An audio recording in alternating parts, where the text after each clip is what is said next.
tujuan atau capaian antara tujuan atau capaian antara atau outcome dan dampak atau impact ya. Lalu yang kedua, peserta dapat saling bercerita dan memberi umpan balik terhadap rancangan program yang sudah disusun, yaitu program sekolah ya. Terima kasih untuk waktunya Bapak. Selamat pagi teman-teman semua. Om Swastiastu. Salam bahagia. Ya, seperti yang disampaikan ke Bapak PP kita bahwa kita menceritakan apa yang sudah kita dengar dari teman kita tadi. Saya mengambil dari Bapak Wayan Ardika tadi di SD 3 Balong ya Pak Wayan. Ternyata di sana saya mendapatkan potensi baru, yaitu mereka ternyata memiliki kebun di belakang sekolah. Kebun tersebut menghasilkan atau hasil dari kebun tersebut dijual bisa mendukung aset finansialnya, menutupi dari dana yang tidak tercover oleh dana BOS. Begitu Pak Wayan. Ternyata itu luar biasa sekali cerita yang saya temukan di sana. Mungkin yang kedua ya,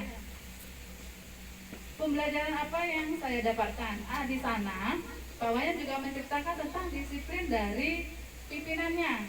Pimpinannya, beliau katanya sangat disiplin. Datangnya pagi-pagi sekali, langsung menyapu, bersih-bersih meskipun guru lain belum datang. Jadi otomatis guru yang lain mencontoh apa yang dilakukan atasannya. Jadi untuk masalah kebersihan katanya tidak perlu dilakukan lagi di sekolahnya Pak Wayan.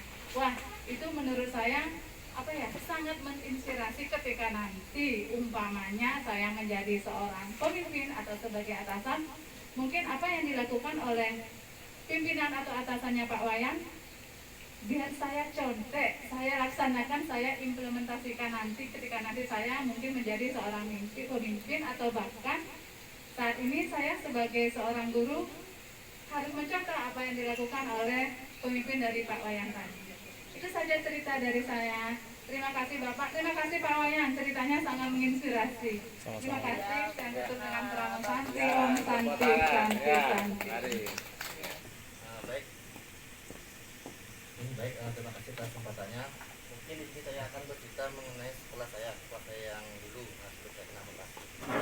Untuk hal barunya, dari saya tadi berbicara dengan dari Bu Desa dengan Bu Sri yang bersama di SMP 3, hal baru yang saya temui di sana itu bahwa banyaknya dari sana memiliki sarana berupa prestasi non akademik gitu ya. Di sekolah sana lebih menonjol itu prestasi non akademiknya, karena sana didukung oleh banyaknya sarana non akademik seperti berganjur, seperti bola voli dan sebagainya, sehingga dari sana juga adanya dari pihak kepala sekolah juga mendukung prestasi tersebut dengan jalan dia mencari pelatih dari luar, sehingga nantinya sekolah tersebut memang berunggulan di bidang non akademik.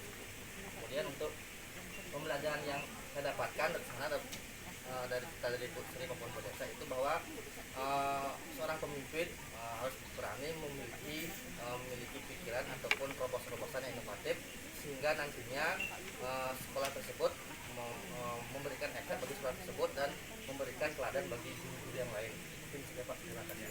Rekan-rekan yang luar biasa, saya ingin sampaikan apa yang saya dapatkan tadi dari yang saya ajak sharing, yaitu Bu Sri dengan Bu Desa. Hal yang saya dapatkan dari cerita Bu Desa dan Bu Sri itu yang tidak ada di sekolah saya. Jadi saya tertarik dengan kreativitas dari guru atau kepala sekolah di sana yang terkait dengan mencari calon donatur. Karena tadi kalau nggak salah, nanti tolong diklarifikasi Bu kalau saya salah menyatakan. Jadi di SMP 3 Mendoyo itu banyak ada orang tua yang sebenarnya katakanlah mampu, sodakar atau jiwakan atau apa, tetapi mengakunya dia buruh.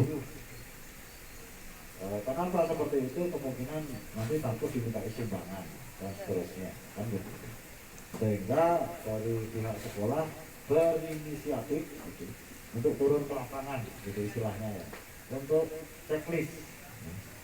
Oh nih murid ini orang tuanya kerjanya apa sih? Oh ternyata saudara, sehingga dari data-data yang dikumpulkan nanti bisa mengetahui orang tua mana yang bisa dimintain tolong ketika memerlukan bantuan. Itu menurut saya sangat penting sekali. Apalagi saya di sekolah swasta, walaupun saat ini rasanya belum belum belum memerlukan, tapi itu juga sangat penting jika itu nanti memerlukan bantuan. Kemudian pembelajaran yang saya dapatkan dari cerita Bu Desak dan Bu Sri tadi itu bahwa saya menangkap kinerja bahwa pimpinan dengan guru itu saling bekerja sama. Kiranya pimpinan sehebat apapun kalau tidak bisa merangkul bawahan atau merangkul menggerakkan, makanya kita cukup bersyukur menjadi calon guru penggerak karena kita harus menggerakkan. Jadi pemimpin yang tidak bisa menggerakkan timnya ya tidak akan dapat apa-apa, tidak akan terjadi perubahan. Makanya kita siap-siap menjadi agen perubahan untuk menggerakkan apa yang bisa digerak-gerakkan. Ya, itu Bu. Terima kasih. Ini itu dengan murid-murid yang mulai itu, kemudian bagaimana memanfaatkan dengan potensi murid yang senang dengan belajar dengan cara menyenangkan, dengan bahwa masalah terjadi itu yang lingkungan. Peralatannya itu tentang kebersihan, berarti ini tentang kebersihan sekolah. Lalu aktivitasnya apa? Dalam membentuk kebersihan sekolah. Tadi di sini ada yang tentang gotong royong kebersihan ya, Pak Yohanes ya. Nah, aktivitasnya apa? Guru membuat jadwal piket kelas dan mengawasi piket. Murid melaksanakan piket. Murid melakukan kerja bakti.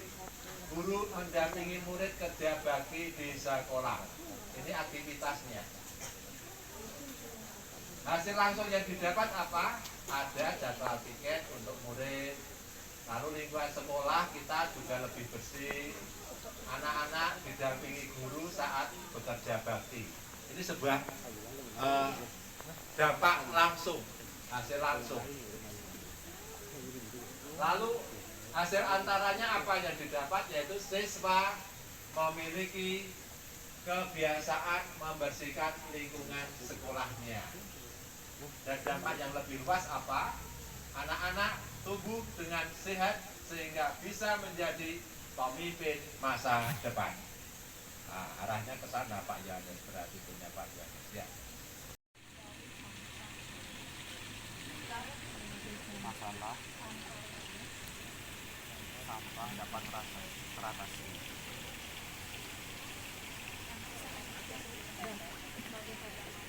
Kedua, murid memiliki tanggung jawab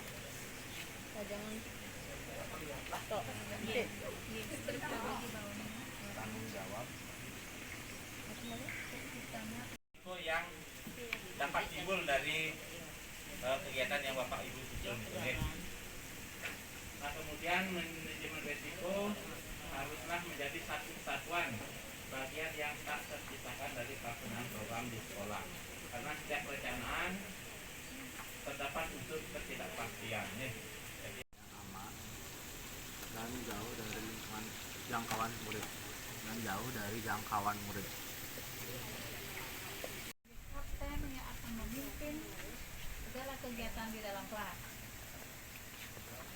Terima kasih atas kesempatan yang diberikan kepada kelompok ini. Kelas C1, yang mana program yang kami pilih di sini adalah peduli lingkungan melalui gerakan Opah Barber.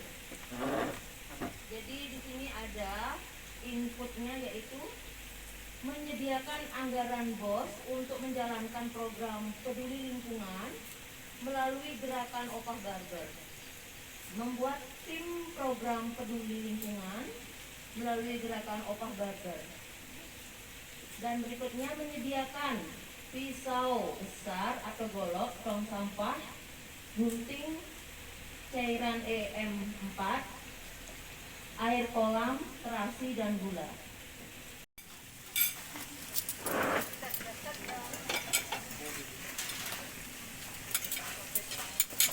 Pargung, sup.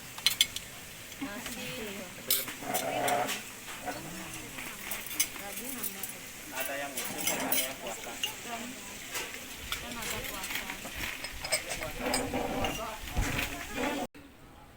Sehingga nanti ada hari pertama itu nanti majang-majang apa, ada foto, ada program, ya, ada aksi nyata, ya. Lalu juga kalau foto itu nanti yang menggambarkan perjalanan Bapak Ibu dalam melaksanakan program guru penggerak dari Lokakarya 0, pendampingan 0 sampai pendampingan 6 dan Lokakarya 7. Lalu nanti juga diharapkan ada pembagian tugas, siapa yang menyiapkan foto-foto dalam setiap kelompoknya, siapa yang membuat video, mungkin video mengumpulkan video-videonya, ya. Terus yang jelas aksi nyata supaya bisa dikumpulkan, kalau bisa besok ditampilkan. Lalu yang paling penting adalah program sekolah yang dibahas hari ini. Program sekolah yang dibahas hari ini. Program sekolah yang dibahas atau nanti juga ada program sekolah yang Bapak Ibu buat. Nanti juga kalau bisa dipasang di sana sehingga para tamu itu nanti akan melihat, ya, program sekolahnya Bu Sri bagaimana, Pak Yudi bagaimana, Pak Agung bagaimana, sehingga nanti dari sana terutama program sekolah Bapak Ibu itu butuh dana atau tidak. Karena yang kita undang itu nanti adalah kepala dinas, kabid, lalu pemerhati pendidikan, ya. Kalau bisa semoga dari dinas nanti juga mengundang sponsor atau orang-orang yang peduli terhadap pendidikan, sehingga ketika melihat program Bapak Ibu itu, oh ini kok butuh dana, nah, programnya ini bagus, lalu dia bisa menyumbang, ya, semacam itu. Harapannya. Ya, ini luar biasa nanti. Tapi yang lebih lagi nanti ada satu CGT. Saya tidak tahu apakah nanti itu pembagiannya sebenarnya menjadi 3 kelas, ya, menjadi 3 kelas. Dan setiap kelas itu nanti satu CGP mempresentasikan di hadapan para tamu.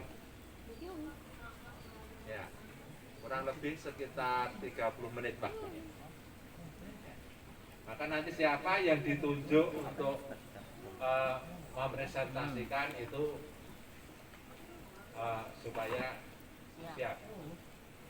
Tapi Bapak Ibu yang penting sekarang sudah siap dulu, ya, materi-materi selama melaksanakan program guru penggerak ini. Dan Bapak Ibu tidak usah khawatir.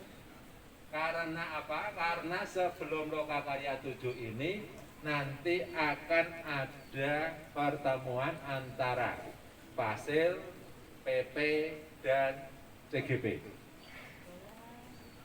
Kalau kelas bahasa itu sudah jelas, tanggal 19 sampai 21 April. Secara luring di Serpong. Itu kelas bahasa. Kelas Penjas BK tadi ditanyakan masih belum ada kepastian. Kita berdoa supaya pelaksanaannya secara luring, sehingga kita bisa sambil refreshing lah, ya. Kita bisa kumpul di mana, bisa ketemu langsung dari orang-orang yang dari guru-guru dari Kalimantan, dari Lombok, dari NTT, ya.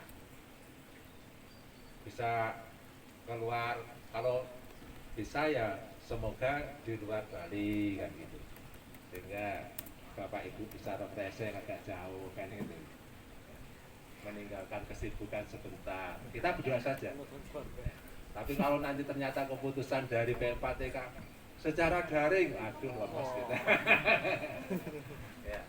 Ya, kita berharap bisa dilaksanakan secara luring. Kalau kelas bahasa jelas sudah secara luring. Di Serpong, Jawa Barat, Serpong itu termasuk Jawa Barat ya? Jawa Barat sebenarnya ya, Serpong, Jawa Barat. Ya, di Jawa Barat. Kalau Penjas BKI kita itu pusatnya di Bogor ya. Apa nanti kita di pusatnya itu atau bagaimana kita belum tahu. Tunggu saja undangannya. Ini Bapak Ibu, jadi untuk lokakarya sambil kita jalan memang harus mempersiapkan, masing-masing mempersiapkan diri. Dan nanti juga dari setiap CGP kalau tidak ada perubahan, waktu saya mengikuti di Denpasar itu, pada saat lokakarya 7 setiap CGP itu mendapat dana berapa ribu gitu untuk membuat apa itu pameran, menyediakan untuk mungkin spanduk atau apa, pokoknya macam-macam. Setiap CGP dapat dana hibah yang diberikan kepada setiap CGP. Terus rencana untuk lokakarya 7 itu nanti kita ada di kota ya, di Jimbarwana. Rencana kalau itu disetujui oleh Bapak Kadis, Bapak Kadis sekarang ya, Bapak ya bukan Ibu ya, disetujui oleh Bapak Kadis, rencana di Jimbarwana ya. Yang di sebelah sana agak dekat, yang sebelah sini agak jauh jadinya kan gitu. Tapi itu di tengah-tengah. Itu untuk lokakarya 7 Bapak Ibu ya. Kita sudah hampir finish. Jadi hari pertama itu untuk persiapan, hari kedua, di hari kedua itu nanti banyak tamu ya. Nah, di hari kedua inilah Bapak Ibu nanti berbagi tugasnya, ada yang presentasi, lalu ada yang menjaga stand yang dipasang itu. Program-program itu perlu dijaga. Siapa tahu ada yang bertanya, lalu yang menjaga bisa menjelaskan. Seperti ini tadi. Oh di sini Pak Wayan Ardike yang menjelaskan programnya kepada tamunya. Nah, besok tamunya bukan teman sejawat, tetapi tamunya adalah ada Bapak Kadis, Kabid, Kasih, kepala sekolah, lalu perwakilan dari guru-guru dan juga dari pemerhati pendidikan. Itu di lokakarya 7. Kurang lebih berapa? 80-an berarti ya. Sekitar 80-an mungkin. Sekitar itulah. Itu nanti dibagi menjadi 3 secara bergilir. Itu Bapak Ibu, karena untuk kelasnya kita juga belum tahu pembagian di lokakarya 7 nanti, kelas A, B, C-nya itu siapa, belum tahu. Mungkin nanti sambil jalan ya, pas ada penjelasan dari langsung dari P4TK, pelajar dari P4TK pasti sudah jelas, lebih jelas lagi. Jadi PR Bapak Ibu sekarang yaitu setiap CGP secara mandiri melakukan proses yang tadi sudah dibahas, jangan lupa didokumentasikan.